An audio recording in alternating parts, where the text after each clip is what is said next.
Son allure sympathique, son visage rond et ses bouclettes restent en mémoire lorsque l'on pense aux multiples personnages que Jacques Villeray a incarnés. Une carrière qu'il a menée de front et qui lui a permis de faire partie des acteurs les plus populaires d'un pays qu'il a pleuré le 28 janvier 2005. Soit quelques jours avant son anniversaire, car il aurait dû fêter ses 54 ans le 6 février suivant si une hémorragie interne en rapport avec une maladie hépatique ne l'avait pas emporté.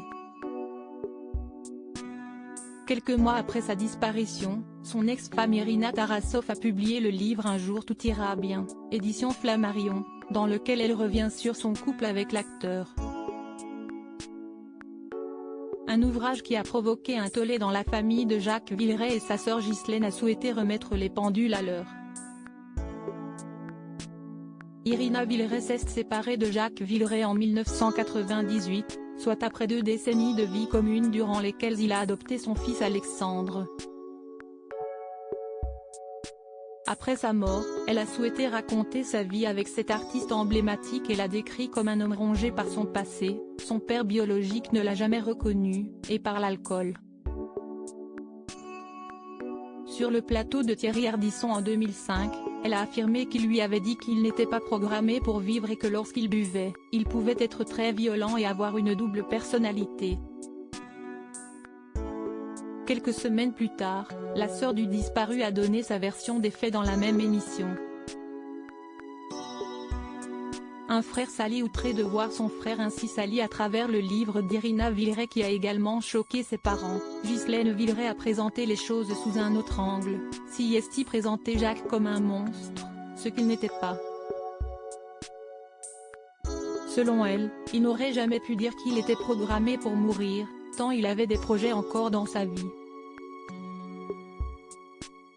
Quant au fait de ne pas avoir été élevé par son père biologique, cela ne l'a pas empêché de tisser une belle relation avec son beau-père qu'il adorait selon sa sœur et elle a démenti le fait qu'il ait eu une enfance malheureuse, comme le raconte le livre d'Irina Villeray. L'alcoolisme de Jacques Villeray n'est pas contredit par sa sœur, mais pour elle, il n'a jamais été violent physiquement, même si elle a reconnu qu'il pouvait être verbalement agressif. Elle s'est insurgée du fait qu'il aurait pu battre sa femme. Pourquoi un tel tableau dans cet ouvrage? Pour faire vendre peut-être, estimait Ghislaine Villeray qui a souligné qu'il a divorcé d'Irina quand il a réalisé les problèmes d'argent et les dettes fiscales qu'elle aurait contribué à aggraver. La soupe à l'héritage du héros du dîner de cons a été source de conflits, sa famille ayant été poussée à y renoncer en raison de dettes qu'il n'aurait pas épongées avant sa mort. Après des batailles juridiques, notamment contre un certain Alain Bouffroura qui se disait alors demi-frère de Jacques Villeray, et vendait les prétendues toiles de l'acteur à d'autres, comme Nicolas Sarkozy, elle a pu reprendre la main sur la succession de son défunt frère.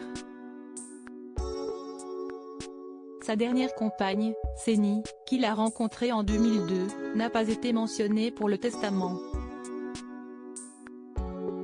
Elle n'était pas dans le cœur de la famille de l'acteur, cette dernière ayant refusé sa présence lors de l'enterrement.